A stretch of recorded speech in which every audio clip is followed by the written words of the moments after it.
Hay una frontera desgarradora trazada a través del cosmos espiritual, una línea tan absoluta y definitiva que una vez cruzada, nunca se puede desandar, un pesado y asfixiante punto de no retorno. Durante siglos, la humanidad ha sido consolada por la profunda y hermosa promesa de que la misericordia del Creador es un océano interminable e insondable. Se nos enseña, y con razón, que no hay abismo de depravación humana que no pueda ser alcanzado por la gracia divina. Un hombre que ha vivido toda su vida en la penumbra, con las manos manchadas por la sangre del asesinato, puede caer de rodillas en sus últimos momentos, arrepentirse y quedar completamente purificado. Aquellos que han vagado por los rincones más oscuros y retorcidos de lo oculto, incluso aquellos que han adorado activamente al antiguo enemigo de la humanidad como satanistas, te pueden ser enteramente perdonados y declarados inocentes en las cortes del cielo.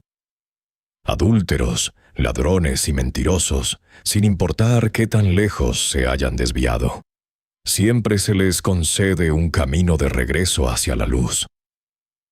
Pero oculta dentro de las antiguas escrituras, pronunciada directamente por el mismísimo Mesías, yace una revelación inquietante, casi paralizante. Entre el catálogo interminable de pecados, rebeliones y atrocidades que un ser humano puede cometer a lo largo de su vida, hay exactamente uno que cae permanentemente más allá de los límites del perdón. Es una anomalía espiritual singular y fatal. Cualquiera que cometa este acto en específico ha sellado irrevocablemente su propio destino, cimentando su parada final en la eterna y aterradora realidad del lago de fuego. Con la mera existencia de tal pecado, ha atormentado las mentes de los creyentes durante milenios. Engendra un terror silencioso y melancólico en los corazones de aquellos que yacen despiertos por la noche, sobrecogidos por el repentino y escalofriante temor de que tal vez, en un momento de ignorancia juvenil o ira amarga, hayan cometido accidentalmente este acto imperdonable. Pero para comprender la verdadera y devastadora naturaleza de este pecado, debemos apartar las capas de la historia. Debemos viajar de regreso a los polvorientos y abrasadores caminos de la antigua Judea, donde los reinos físico y espiritual colisionaron violentamente. Durante su ministerio terrenal, Jesús de Nazaret no se limitó a caminar por la tierra entregando filosofía moral. Desgarró el tejido de la realidad, los demostrando un poder divino que el mundo jamás había presenciado. Se movió a través de las masas rotas y sufrientes con un aura de autoridad absoluta, realizando señales y prodigios innegables que desafiaban las leyes mismas de la naturaleza. A su toque, los ojos que habían estado sellados en la oscuridad desde el nacimiento se inundaban repentinamente de una luz vibrante y dorada. Los oídos que solo habían conocido el silencio absoluto del vacío se abrían abruptamente al sonido de familias llorando. Hombres cuyos miembros estaban marchitos y cojos se ponían de pie, con sus huesos milagrosamente restaurados, caminando con fuerza y vigor. Vivió una vida de pureza impecable, enteramente intacto por la corrupción del mundo, sin pecar jamás, sin cometer un solo error. Sin embargo, a pesar de la abrumadora prueba física de su origen divino, se encontró con un muro de odio oscuro y sofocante. La élite religiosa de su tiempo, los hombres que habían pasado toda su vida estudiando las profecías del Mesías venidero, se convirtieron en sus oponentes más acérrimos y venenosos. Cegados por su propio orgullo e intoxicados por su autoridad terrenal, lo acechaban implacablemente, intentando constantemente atraparlo, engañarlo para que se incriminara con sus propias palabras. Calumniaron su nombre en las calles, tachando al hombre más santo que jamás haya vivido como un vil pecador. Y en las oscuras y recónditas cámaras de los templos conspiraron en silencio para asesinarlo. Pero de entre todas estas acciones profundamente perversas, las conspiraciones, las mentiras, los intentos desesperados de asesinato, ninguna de estas era el pecado imperdonable. El momento fatal, el cruce del umbral espiritual definitivo, ocurrió durante una confrontación sumamente específica y profundamente intensa. Los textos antiguos registran un día en que fue llevado ante Jesús un hombre que estaba enteramente prisionero dentro de su propio cuerpo. Era completamente ciego y completamente mudo a la vez, atrapado en un aislamiento oscuro y silencioso, violentamente oprimido por una entidad demoníaca. Con un mero esfuerzo de su voluntad, Jesús expulsó al espíritu oscuro, destrozando al instante las cadenas físicas y espirituales del hombre. Las multitudes que presenciaron este milagro imposible quedaron absolutamente atónitas, sus mentes luchando por comprender la inmensa magnitud del poder que acababan de ver. Pero los fariseos, observando desde la periferia con ojos fríos y endurecidos, no sintieron la desesperada necesidad de aplastar esta fe naciente. No podían negar que un milagro sobrenatural acababa de ocurrir justo frente a ellos. La evidencia era totalmente innegable. Así que en un momento de oscuridad calculadora e inefable, ofrecieron una explicación horrorosa.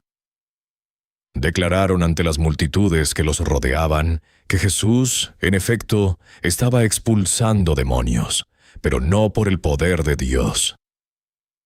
Afirmaron, con una certeza escalofriante, que Él era capaz de comandar a los espíritus oscuros, solo porque estaba aliado en secreto con el mismísimo príncipe de los demonios, una entidad antigua y repulsiva conocida como Belcebú. Para el oído moderno, el nombre Belcebú podría sonar como un simple y arcaico sinónimo del diablo, pero para el pueblo de la antigua Israel, ese nombre conllevaba un peso histórico profundo y repugnante. Era un nombre empapado en siglos de sangre, rebelión y profunda decadencia espiritual.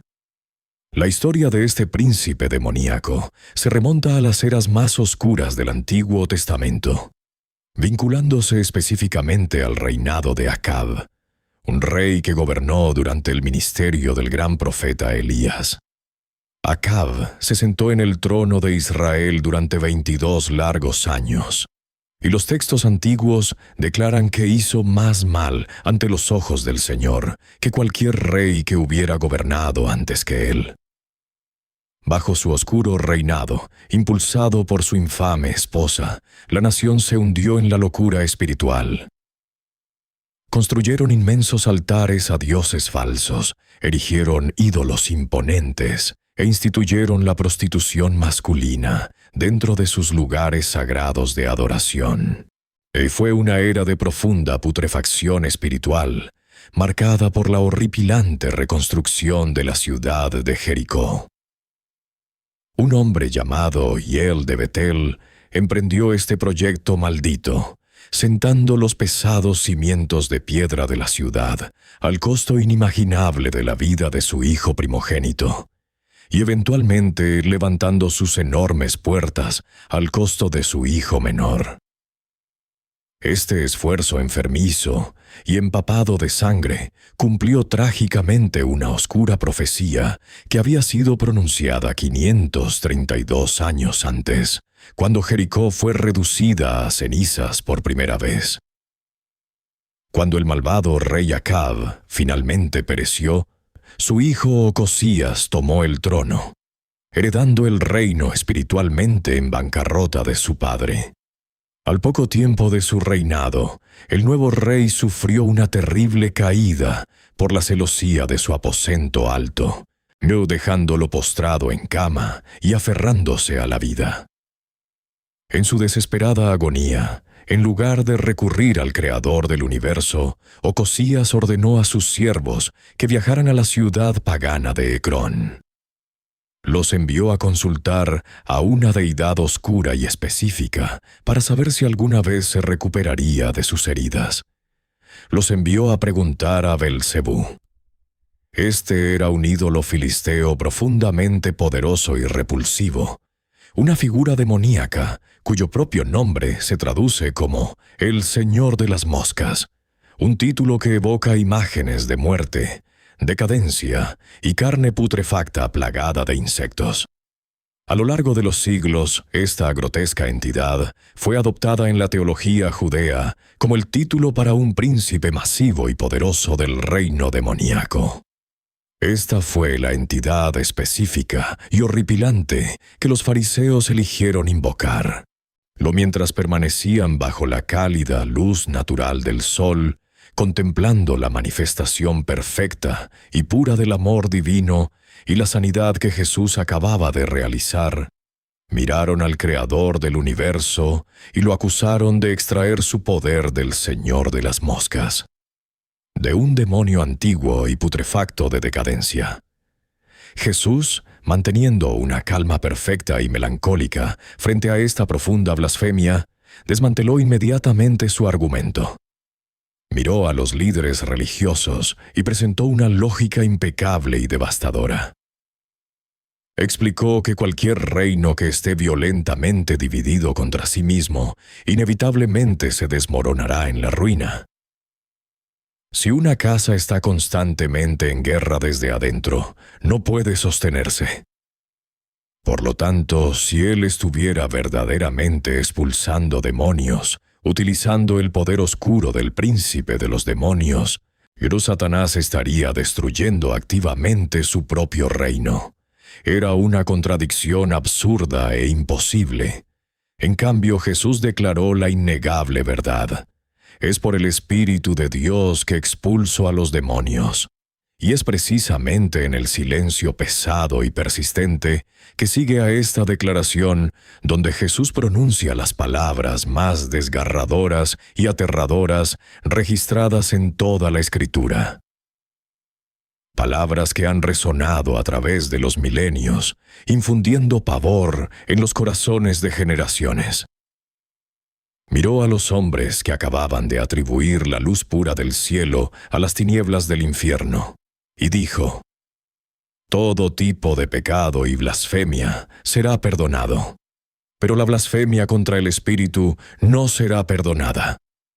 Cualquiera que pronuncie una palabra contra el Hijo del Hombre será perdonado, pero cualquiera que hable contra el Espíritu Santo no será perdonado, ni en este siglo, ni en el venidero».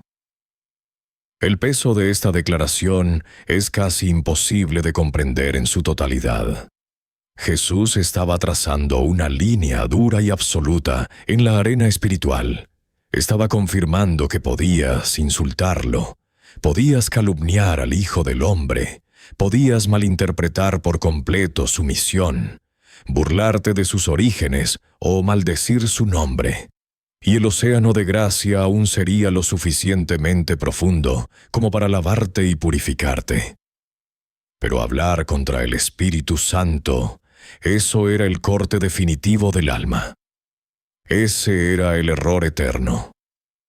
Pero esta declaración desgarradora da a luz inmediatamente a una plétora de preguntas agonizantes. ¿Por qué se hace esta distinción tan específica? El Hijo del Hombre es Dios, Él existiendo en perfecta unidad con el Espíritu Santo.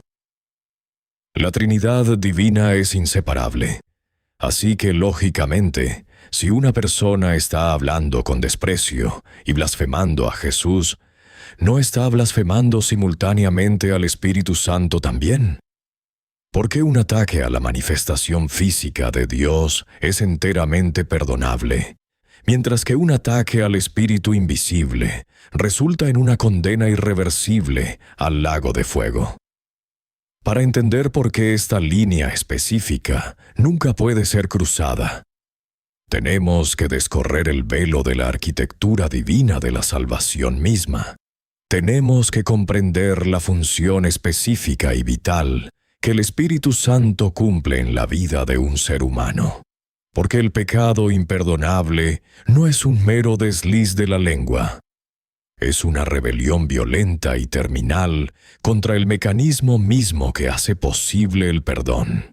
Y para comprender el peso abrumador de este error eterno, primero debemos entender la arquitectura invisible de la Divina Trinidad y el papel sumamente específico y profundamente íntimo que juega el Espíritu Santo en la salvación de un alma humana. El Espíritu no es meramente una fuerza abstracta o un observador distante y pasivo.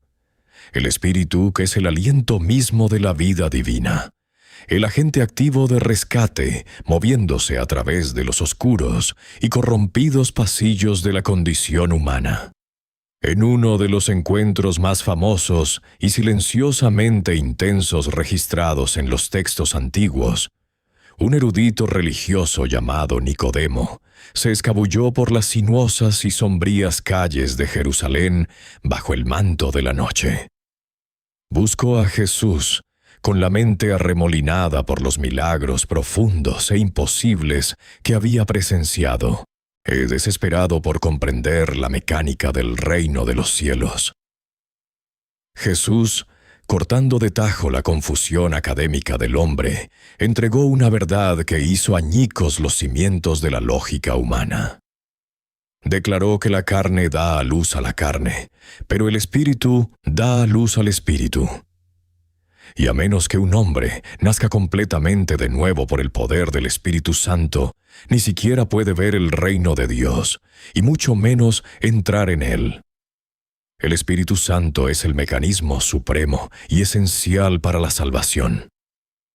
Las cartas antiguas nos dicen que es solo el Espíritu quien rompe activamente las cadenas de la humanidad, liberándonos por completo de las leyes asfixiantes del pecado y la muerte. El Espíritu se describe como un depósito celestial, un sello divino colocado sobre el alma de un creyente, actuando como una garantía absoluta e inquebrantable de la gloria radiante que está por venir.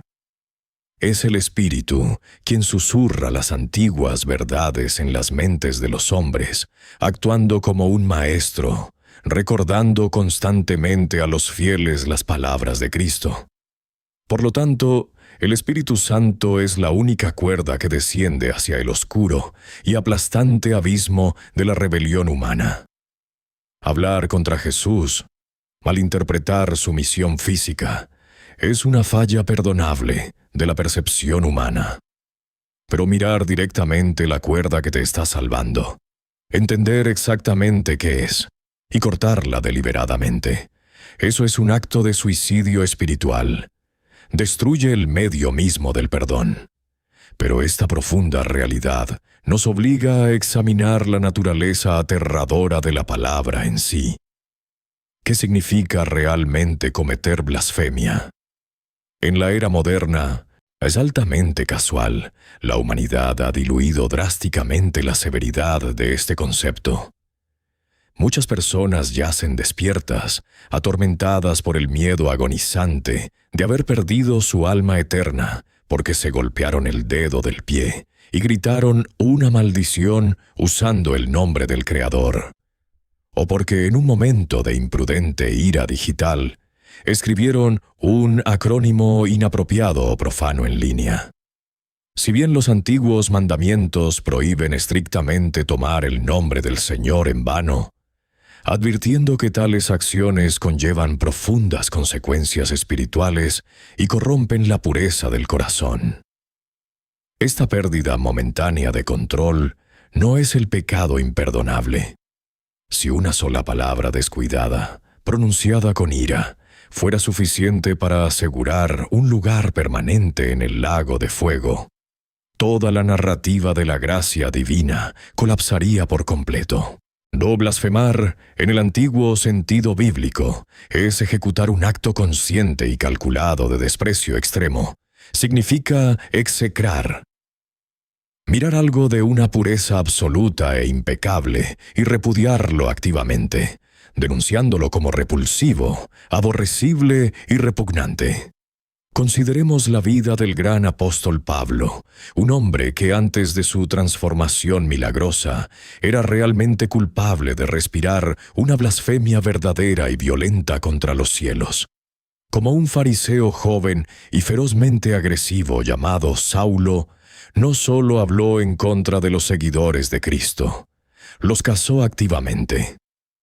Orquestó sus arrestos, se quedó de pie en silenciosa aprobación mientras eran brutalmente apedreados hasta la muerte, y dedicó su vida a erradicar el nombre de Jesús de la faz de la tierra. Sin embargo, cuando la luz cegadora del cielo lo derribó al polvo en el camino a Damasco, no fue arrojado inmediatamente al fuego eterno. En cambio, se encontró con un océano de gracia abrumador e insondable. Fue perdonado, lavado por completo y transformado en el mayor escritor del Nuevo Testamento. ¿Por qué a un asesino y blasfemo se le concedió una misericordia tan profunda, mientras que los fariseos, que simplemente pronunciaron una oración contra el Espíritu, fueron condenados por toda la eternidad? Para descubrir la aterradora mecánica del pecado imperdonable, debemos descender profundamente hacia las antiguas sombras del Antiguo Testamento. Debemos mirar hacia las arenas calcinadas por el sol de Egipto, donde la demostración definitiva de un alma corrompida se desarrolló en una escala masiva y cinematográfica. O cuando el Creador decidió liberar a su pueblo de las cadenas brutales y pesadas de la esclavitud egipcia, desató 10 plagas devastadoras sobre el imperio. Cada plaga escalaba en terror y severidad. El gran río Nilo, convirtiéndose en un flujo lento de sangre espesa y oscura. Enjambres masivos y asfixiantes de moscas oscureciendo el sol. Una oscuridad pesada y antinatural que físicamente podía sentirse presionando contra la piel. Sin embargo, a lo largo de esta aterradora exhibición de autoridad divina, al faraón se le mostró continuamente una gracia profunda e inmerecida. Después de cada juicio devastador, Dios proveía un momento de respiro. Las plagas se levantaban, las aguas se aclaraban, los cielos se abrían. Se creaba intencionalmente un espacio para que el rey egipcio se arrepintiera y doblara su rodilla ante el verdadero poder del universo. Pero después de cada una de estas misericordias no ganadas, el faraón tomó una decisión calculada y profundamente orgullosa. Endureció su cerviz.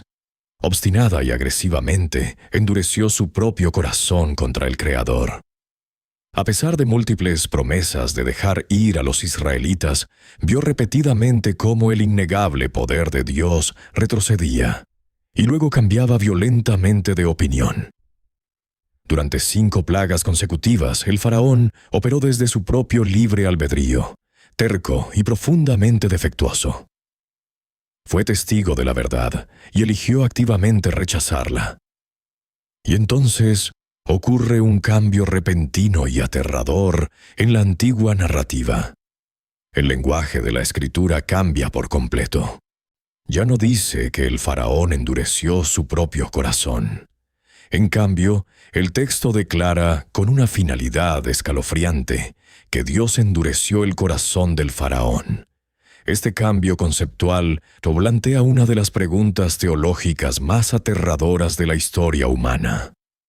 ¿Acaso el Creador realmente endurece los corazones de los hombres, eliminando permanentemente su capacidad de elegir la gracia y enviándolos activamente a la destrucción eterna? El libro de Proverbios ofrece una pieza inquietante a este rompecabezas, advirtiendo que un hombre que es reprendido a menudo, un hombre que es advertido repetidamente y al que se le muestra la verdad, y sin embargo endurece continuamente su cerviz, de repente será quebrantado sin que haya sanidad. El apóstol Pablo lleva este concepto aterrador aún más lejos en su carta a los romanos.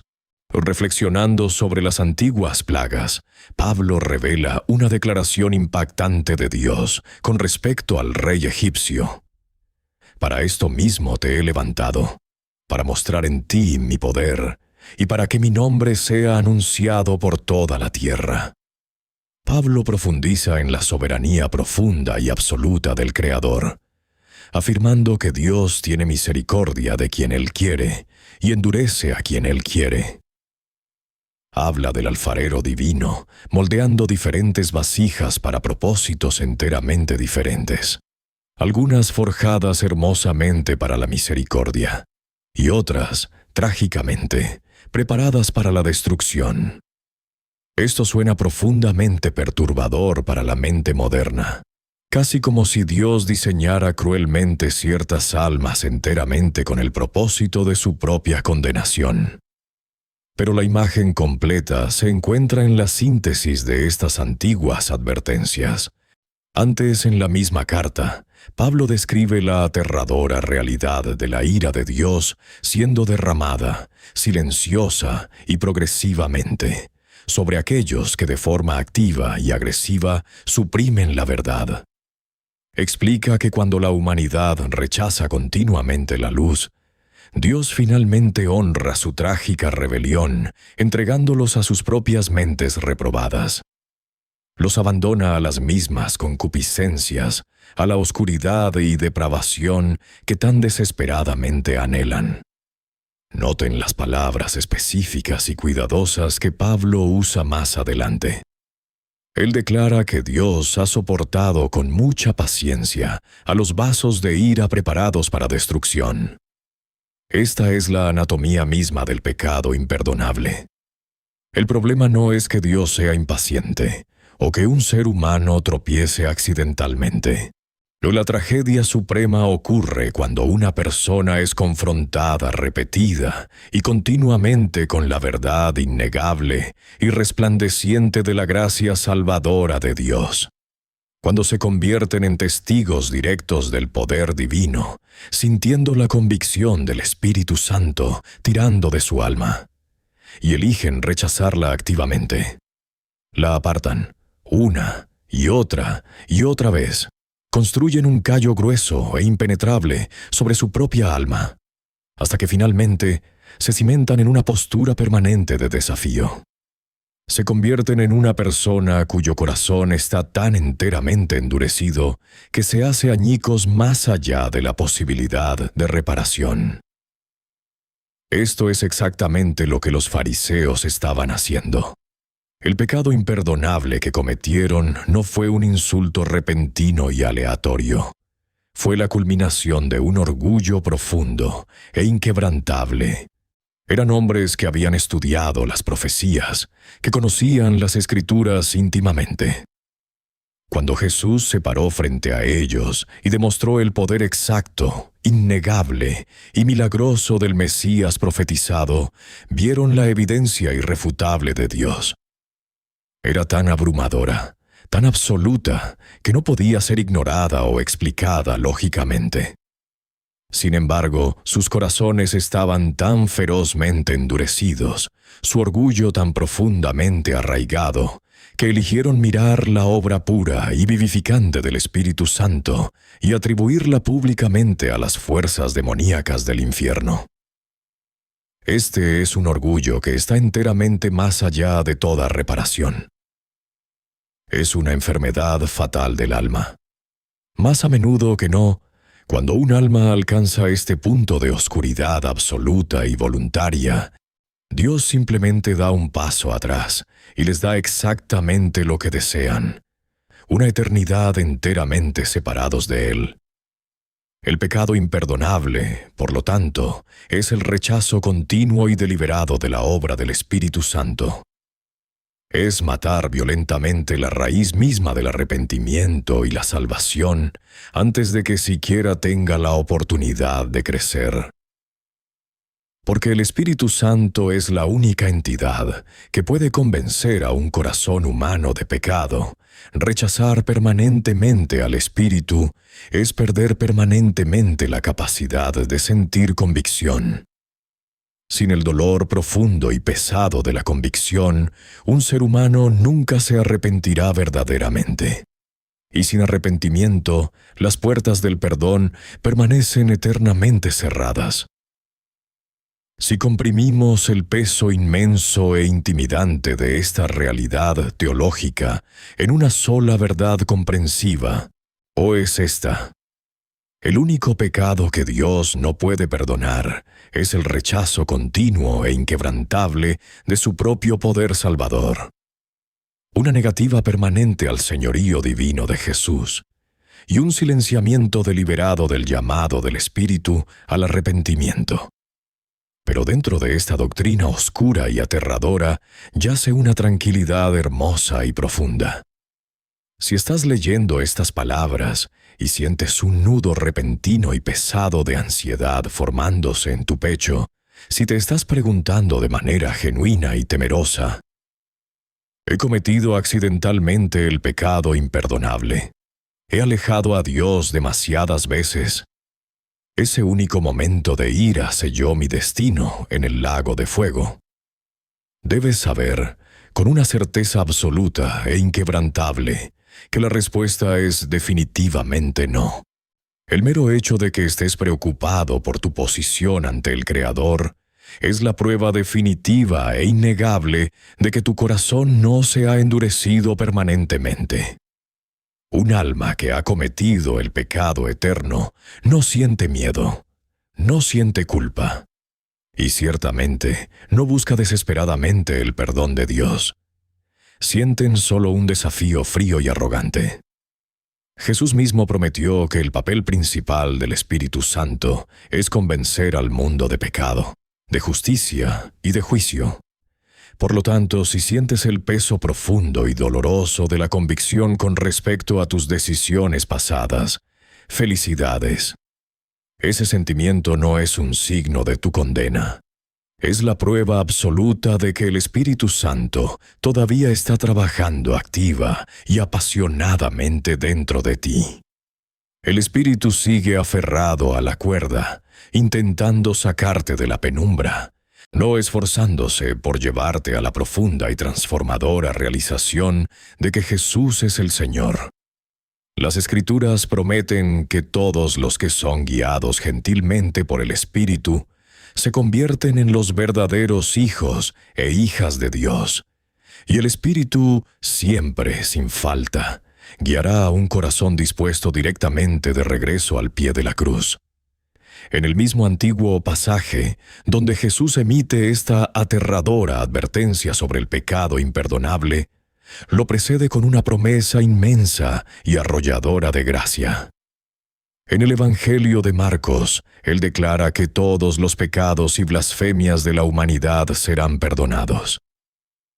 El océano de misericordia sigue siendo lo suficientemente vasto como para lavar cada mancha, cada fracaso y cada momento de profunda rebelión.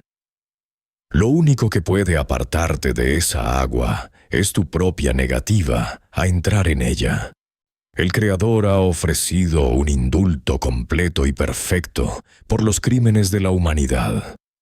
Te imploro, no rechaces obstinadamente ese perdón, porque es solo en el rechazo final y permanente de la cura que un alma se pierde eternamente.